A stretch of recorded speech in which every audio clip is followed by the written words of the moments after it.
Hey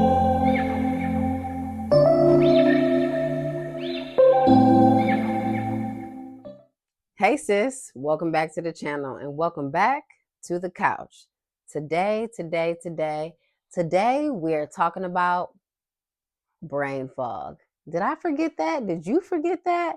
Sis, we have to talk about it because yes, it is a symptom of perimenopause. So today we're going to jump right into it. Have you ever walked into a room and said, "What did I come in here for?" Or been on a telephone looking for your phone? If so, this episode is for you. I want you to sit down, grab your cup of tea, grab a friend, a girlfriend, or call somebody on the phone and let them know, say, hey, another episode of Hey Sis, That's Peri has went live today. So make sure you jump right into it. But, before we do, we have to do our Peri Check-In. So before we get started, how was Peri treating you this week? And of course, I'll go first. So this week, Peri just had me all over the place. And since we're talking about brain fog, we're going to talk about brain fog. I was on the phone, and the example that I gave you earlier, and I'm looking for my phone, it was literally in my hand. Granted, I had my Bluetooth in my ear, so I wasn't looking for the physical device, but I didn't realize with everything else that I had in my hand that it also was in my hand. Or I come in the house and I set my keys down because I'm literally on like mental cruise control. So I come in the house, I set my purse down, I set my bag down, set my keys down, and then I get ready to leave back out because I know I have somewhere to go, and I'm like, where are my keys?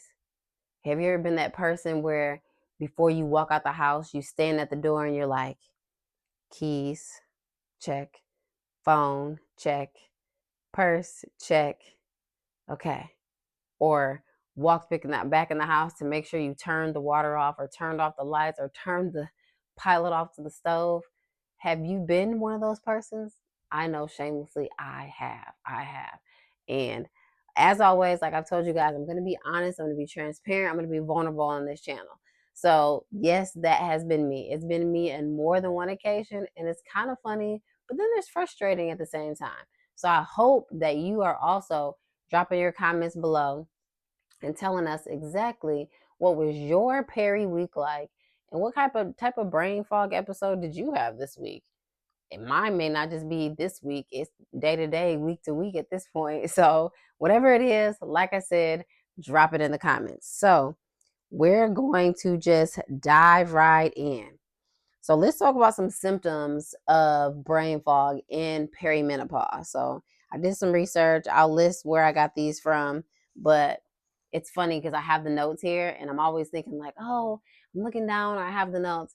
Yeah, I have the notes because of the brain fog. Because if I continue to just go off the dome, which 97% of the time that's what I'm doing after I do some research, I kind of look at the research and review what I'm reading and do additional research and do all of those things.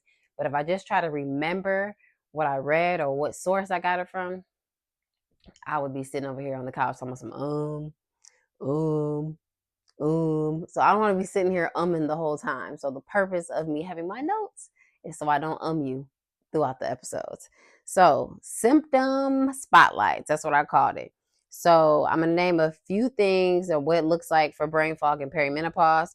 So trouble concentrating, you're getting easily distracted or just mentally fatigued, like you're just tired. You're doing something and you're like the whole thing. I don't remember what movie it was or what cartoon it was, where it's like they're like, oh, a dog, and they look up to the side. If that's you, that could be like a symptom of perimenopause as well. Trouble concentrating, same thing. Like if you're sitting here and then you're like reading stuff and then your mind goes someplace else, like you kind of wander off or you're just kind of overthinking in your main brain, like you're reading something and you start thinking about something different. So that's being easily distracted or just, like I said, mentally fatigued. Difficulty following conversations or reading. So again, I'm kind of jumping ahead because, like I said, the brain, I write down the notes. So difficulty following conversations, like someone's talking to you, and as they're talking to you, you kind of drift off in the conversation. You're like, what'd you say? Say that again. Like I'll raise my hand. I am a good person. Someone to be talking to me, and I will really be intentionally attempting to listen, but I'm multitasking, so I'm doing something else at the same time. So a lot of times I'll be like, wait, start over.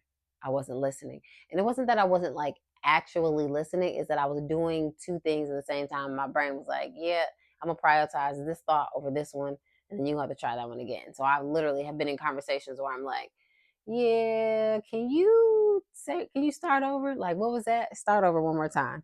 So that has been me. Lost track of time or routine. Like you have a normal routine or you're doing something, you just kind of get lost in the sauce. You next thing you know, you're like, it's 2:00 or it's 3:00, it's time to go, or oh my goodness, it's 6:30 and I haven't even cooked dinner yet, or whatever the case may be. Those can also be symptoms of perimenopause and the brain fog and fatigue. Feeling overwhelmed by simple decisions. Just again, all this has to do with your mind and your thought process and what's going on in your brain. So if you're getting easily distracted, if you're not able to focus on the conversations that are happening, if you're walking into rooms forgetting things, and of course you're getting overwhelmed. Of course, simple tasks or decisions, because in your mind it's like you're not completing the task that you already set out to complete in the first place. So of course you're getting overwhelmed. Of course, simple things are like bothering you. Decrease confidence in your ability to think clearly. And that could be a gut punch because of the fact that brain fog will have you standing there like, what was I doing? I was on the phone yesterday and I'm talking to a friend of mine and I'm trying to explain this whole situation. It was yesterday or today. I can't remember. But I'm explaining this whole situation. And then mid sentence, I was like, never mind. And she's like, what? I'm like, I literally forgot where I was going with the conversation. Like, I don't even know why I was saying what I was saying to lead up to whatever I was getting ready to get to. I don't remember. And then lo and behold, probably like another 5 or 7 minutes on the conversation, I'm like, oh, wait, I remember it. I know exactly what it is. So I had to like double back and kind of go over that thing. So the decreased confidence can just kind of make you feel like you're being forgetful or you're being careless, or or even maybe somebody else may say something to you like, oh, you're not paying attention to me and you don't really care, and it's really not the case. You're going through an emotional shift, an emotional change in your body, and you're trying to be cognizant and aware of what's happening with you mentally. And so just like I said in the previous episode, just have a conversation and let people know, like, charge it to my head, not my heart. I'm really paying attention, but I might need you to slow it down or run it back one more time. So wrench around and try that again. So those are just some of the symptoms that you just kind of watch out for. And then, like I said, just talk to somebody. I've had so many of those in the past myself before, where, like I said, I've forgotten stuff. I walked into rooms and not knowing what it was. I literally will like jump from task to task sometimes because I'm like, okay, maybe mentally this one's boring me out, so I need to jump to another one. And a lot of times, like the brain fog and the lack of concentration can resemble symptoms of ADHD as well. So if you're one of those people that struggles with one or both, perimenopause, brain fog, and ADHD, like I said before, talk to a provider, talk to your doctors, let them know that you're having these things. And I hope you're using your symptom tracker to track what it is that you are doing. So if you're noticing there's a certain time that you start to like lose focus or lose concentration, or you start remembering stuff, is it when you're too tired? Is it when you're overwhelmed? You got too much on your plate? Do you then start to forget stuff and say, okay, maybe I need to double back and slow down and just kind of be like, all right, let me see what I can take off my plate, or let me see what I can say no to right now to pick up later because my brain is a little overwhelmed in the moment. And that's okay. There's nothing wrong with that. It really isn't. Some questions for you. What was your funniest or most frustrating brain fog moment? I don't really know what my funniest was because literally I've had so many. So drop yours in the comments. A brain fog moment, literally. I think in one of the episodes, like when I was editing, I wanted to like, I saw in the episode where I was having like a brain fog moment, and then I kind of kept it going and jumped to like a different topic in one of the videos. And I should have edited in there and was like brain fog, LOL, and like put like a question mark. But outside of just my normal day to day where I'm forgetting something, or I work in a warehouse and I'm walking all the way down to somewhere and I walk down there and I'm like, okay, I don't know what it is I came down here for. So, yeah. So that's like another question. Do you feel people misunderstand or judge you for your forgetfulness? And like I mentioned earlier, I can definitely feel like people like, oh, you're not listening, you're not paying attention. And it's really not that. It's just like I will tell people the way my brain is like compartmentalized. I have all of these file cabinets, and inside the file cabinets there's like these file folders that are hanging out when they're like open with like stuff. So my brain, like, I can kind of see them all, and it's not that I'm purposely forgetting. It's just like, what file cabinet is it in? What file is it in? Did I add something and delete something else? It's different for everybody. So I'm not purposely forgetting. I'm not purposely trying not to remember what it is. I literally could just not be remembering. So I mean, everybody's different. And I know sometimes people are like, you don't care, you're not paying attention to me. Trust me, I'm paying attention. I'm paying attention. I just forgot. It's okay though. I just forgot. How do you give yourself grace when the fog rolls in? I'm gonna be honest, I don't know if I do. I don't know if I give myself grace for a lot of stuff that I endure and challenges that I face and things that I go through. I'm working on it. I'm working on giving myself grace, but I don't know if it's something I naturally do is just give myself grace. Um, I hope you do, and I hope through this journey together we can learn to give ourselves grace. But it's something I have to kind of tell myself, like, it's just happening. You can get all the rest and take the vitamins, and it's a process because your body has to get acclimated to losing what it's losing, and then taking the vitamins and the supplements or medications or whatever it is that you decide to do for your journey. And your body still has to regulate and get used to those things, patches, shots, whatever. Your body still has to adjust. So through the adjustment period, there's going to be times where you're still forgetful, you're still having night sweats, you're still having frustrations, you're still touched out, you're still having rage, you're still having irregular cycles, all the things that we've been talking about these last couple of weeks. You're still going to have those things as you regulate the hormones and things like that. So I guess the grace that I give myself is the knowledge and the understanding that I know that there's something wrong with me. Like, I'm not broken, that I'm going through another phase or a season in life that we just go through. We just go through it, we just deal with it, and so that's a part of it. um what does it say? What strategies have helped you stay grounded and focused? I'm not sure if I've developed any strategy. Maybe this is a strategy. The YouTube channel is a strategy because I feel like I'm sharing something in an area that's not really touched, like an untouched area. And granted, like I've said before, the algorithm does what the algorithm does. The second you start talking about it, it's going to start showing you stuff that you've never seen before. But it doesn't take away the fact that so many people that I talk to still are not aware of perimenopause. The whole conversation has always been menopause. But the perimenopause and even really menopause, like, there's so many people that are just not prepared for it. They're like, I'm young, I'm active, I'm still doing all these things. Why are all these things still happening to me? Because perimenopause don't care how old you are. Okay. Granted, they say it starts around this age. You can start in your mid 30s and or your early 40s. Everybody is different. So you just kind of roll with the punches. So the strategy I've developed to stay focused is continually doing the research, being cognizant of how I feel, and being hyper aware of my body, and then communicating with the people that are around me that, okay, if I'm hot and that person around me is not hot, I'm going to say that I'm hot. Like, they may be cold, but I may be hot. And so we need to have a conversation so we can meet somewhere in the middle. So I'm not sitting next to you dripping in sweat and you're over there in a blanket. Like, so I don't, it's having the conversations. That's the biggest thing. Does brain fog impact your sense of identity or capability? Like, how do you fight back? Um, I would say for me, on the capability aspect, I would say yes, because I take on a lot and I don't say no enough. And I also don't um, let people know when I'm at my capacity. I will constantly just take and take and take until I can't take no more. And then at that point, it's like, well, yeah, maybe I should have said something a week ago. And I'm working on it. I am. Don't judge me in the comments. But there's a thing, like, when you've grown up,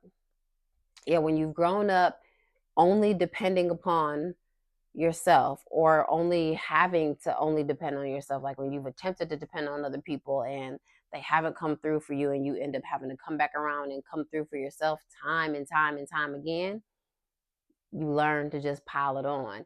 And it's not even like I do it as like a woe is me, or oh, I'm so sad.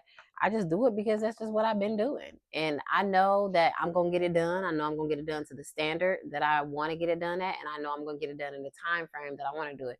But trust and believe, if I ask you for your assistance, or I ask you for grace, or if I ask you to support me, because I'm at capacity right now, and you don't come through for me, I'm probably not gonna ask you again. I'm probably not, because it's a vulnerable space for me to reach out and be like, okay, now I'm showing that I feel like that's too much for me.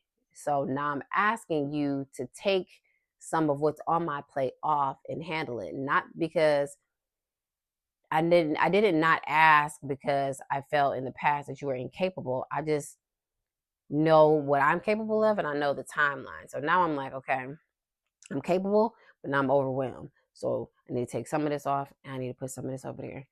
Can you do it for me? So that's what I do. That's what I need to do. I'm not really doing it, but that's what I need to do to fight back.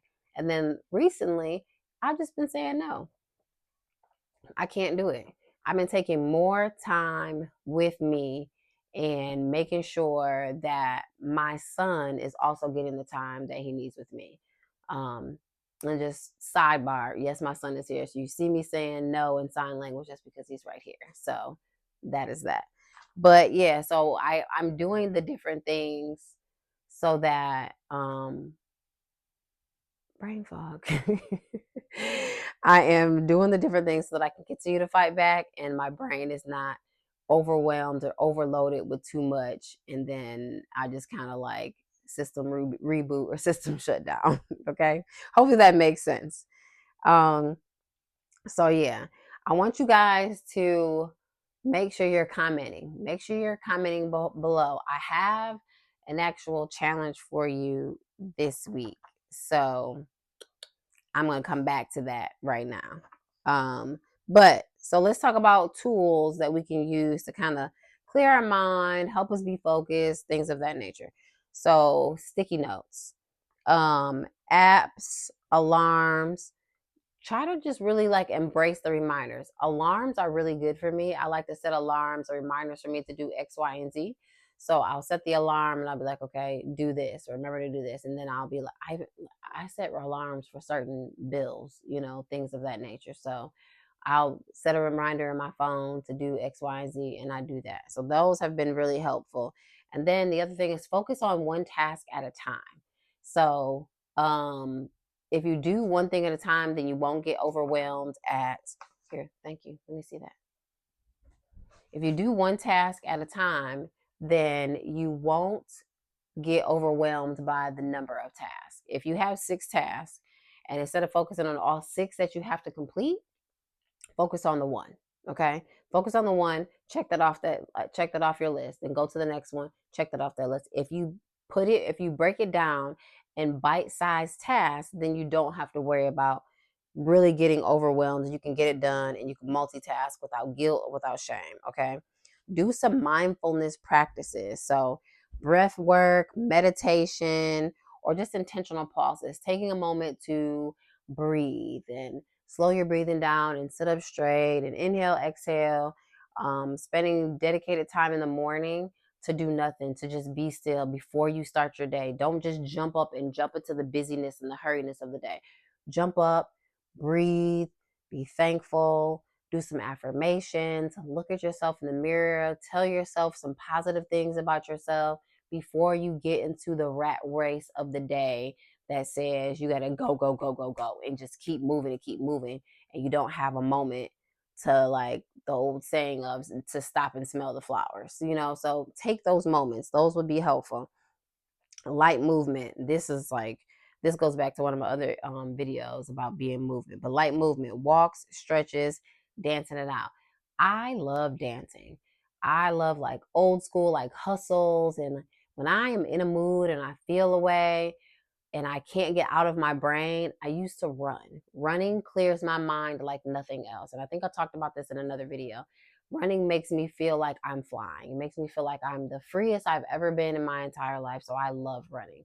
But the other thing that I like doing is just walks or even dancing. So now I try to like do hustles and dance. And granted, I don't know all the hustles, I don't know all the dances, but I know enough of them and I feel great. It is like the most positive release of happy endorphins, and it takes my brain and it just dumps all the stuff in the recycle bin on the computer, like it allows me. And then like I'll just turn on the music here and I'll just be dancing in my kitchen by myself, or my son will come up and he'll dance with me.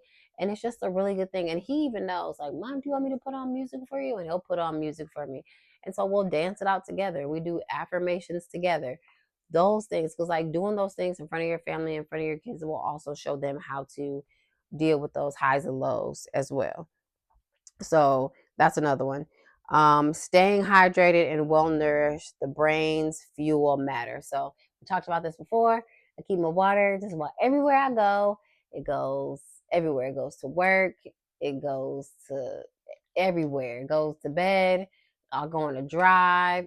This bottle goes everywhere. And then I fill it up with lots of ice and I put water in there and then it stays cold. And I told you guys I got like my vitamins and my allergy pills and whatever else because it screws off and I can use it. So I love this. Not sponsored, but I got it off Amazon. It's called Bottle and they have different sizes. This is just a smaller one. I like it because it fits in my cup holder, but they do have a bigger one and I take this everywhere. I'm about ready to get another one, but I really want like a pink one, like a bright pink one. A colleague of mine has a purple one, which is really pretty, which I might get, especially since like my aesthetic is kind of purple for the channel, but I'm gonna move on. So that being said, stay hydrated, stay nourished, eating the good foods, making sure your body's got the omega-3s and the fatty acids and all of that stuff to help your brain do what it's supposed to do.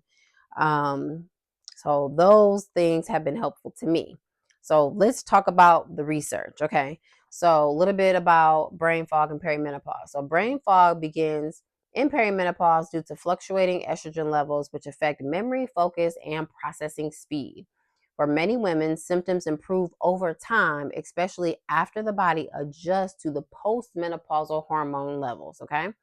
Lifestyle changes like regular exercise, sleep, hygiene, and brain-friendly diet rich in omega-3s, I mentioned that, can significantly reduce fog and improve cognitive clarity.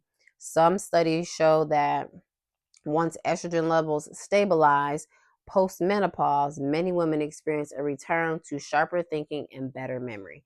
So my sources on that are AARP, what's the other one? Menopause Network and Healthline. So I'm not just pulling this stuff. I'm definitely going to like Menopause one site. The Swan study is another one that I read a whole bunch about. So research them. Google Swan study. It talks about the systemic racism for Black and minority women and why the menopause affects us differently than other cultures and the percentages that it affects us in. So do the research on that. But I'm definitely just not pulling these out of the air. I'm definitely trying to do the research and find out. But again, it's not clinical. This is just me kind of sharing experiences of things that I've learned that I'm trying to use to help me and other women that I've talked to. Hopefully at some point that I'll get another woman on the couch that we're talking about the things that they're doing in our life when they found out about perimenopause, who they've talked to. So I hope you guys are doing all of the challenges. So I just want you guys to know that um, this hormonal shift and like storm, so to speak, you guys are not alone. You're not crazy. You're not losing your mind. The brain fog will kind of make you feel like you're losing your mind, but you're not.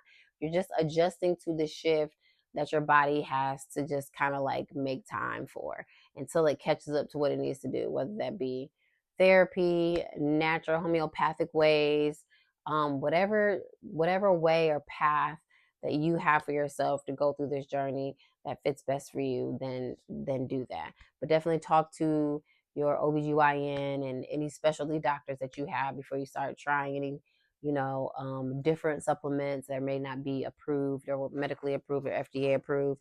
But just do the things that you like and you feel like are going to make you feel better. The exercise, the journaling, all of that stuff helps you. And it's okay to just take a moment to slow down. It's okay to take a moment to sit down, to breathe, to be aware of how you're feeling. You're not doing anything wrong. You don't got to be mad at yourself. You're going to be mad at anybody else. Just take a moment and just breathe. Matter of fact, let's just take a moment together. Let's just sit and settle ourselves. And let's take 3 deep breaths. I want everybody to close your eyes. And then we're going to take in some deep breaths. And we're going to exhale. We're going to go breathe in through our nose and out through our mouths. And then try to just kind of better regulate what's in our minds and our hearts as we try to wind down all day. So let's do it together. Eyes closed. Breathe in. Breathe out. Good. Let's do it again. Breathe in. Breathe out. In through your nose one more time. Out through your mouth. Yes, yes, yes, yes, yes. A good thing to just kind of calm your body, calm your mind. Don't forget how great you are. Don't forget that you're brilliant. Don't forget that you're wonderful. Don't forget that you're navigating a shift in your life that you may or may have not been prepared for, may have or may not have been prepared for. It might help if I could speak. Maybe I was a little too relaxed after all that breathing, but just go through it, and take the time to, be aware and give yourself grace. Something I need to work on. So this week, I want you to pick one tool from today's episode and try it. So maybe it's a sticky note on the bathroom mirror for like some affirmations. Maybe it's a 5-minute walk, just to remind yourself of how great you are, of how resilient you are, what you've overcome, that the brain fog is not stopping you, that you're not losing your mind. Find something that you can look at every single day and put it on the mirror, someplace that you're going to see it every single. So if that's at the front door before you leave, then put it at the front door. If it's in the car, in the visor, because you always pull the visor down and pop it up, and you put on your chapstick, or you do your mascara, whatever it is that you do, put it in a spot that you're going to see every single day. So that once you see it, you get a little smile, a little smirk, and you can see something like, I'm fierce. Or, whatever positive affirmation or positive thing that's going to remind you of how great you are, how wonderful you are, how brilliant you are, how resourceful you are, the fact that you are relentless, that you don't give up, the fact that you overcome, that you're dealing with all the things that you're dealing with on top of perimenopause or menopause. You're a mother, you might be a wife or a girlfriend and a daughter or an auntie, or maybe or a grandmother. You're taking in some help from somebody else, or maybe you're watching somebody else's kids, or whatever the case. All the things that you could be doing on top of dealing with the emotional and hormonal highs and lows that you deal with on a day-to-day basis, give yourself grace and tell yourself that you made it through another day. That you made it through another day. Because there's a lot of people who look at it and they feel defeated. They feel like it has become too much. And so the fact that you're here, the fact that you're watching this video, the fact that you shared it with other people, that in and of itself shows that you're in this fight and you're in it to win it, that you have not given up. So I want you to continue to press through. I want you to continue to press on. I want you to continue to not give up. And again, do the Post-it notes, go for a walk. You don't got to tell anybody why you're going for a walk if you don't want to, but even though that was one of the challenges, to tell somebody who's going through perimenopause. Or just grab a neighbor. Hey, I'm going on a walk, and you want to go with me?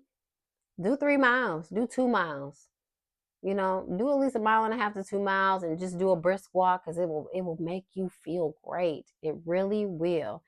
Those happy endorphins, it's nothing like it. It's nothing like it. So I'm gonna get out of here. Next week we are going deep. We're going deep into the nitty-gritty of all the things that people don't want to talk about. And I put some notes in here. We're talking about intimacy, vaginal dryness, all the hush-hush symptoms and signs that people don't want to talk about perimenopause. So you don't want to miss next week's, okay? So set a reminder, slap the bell so you can be notified every single time I post a new video. And thank you so much for being here. I want to say thank you, thank you, thank you, thank you, thank you, thank you, thank you so much for checking out this video. Don't forget to like, comment, and subscribe. And one more thing to let you know before I go. You're not crazy. You're not losing it. The brain fog will subside. And we'll see you on the other side. So thanks again. See you on the next video. Bye.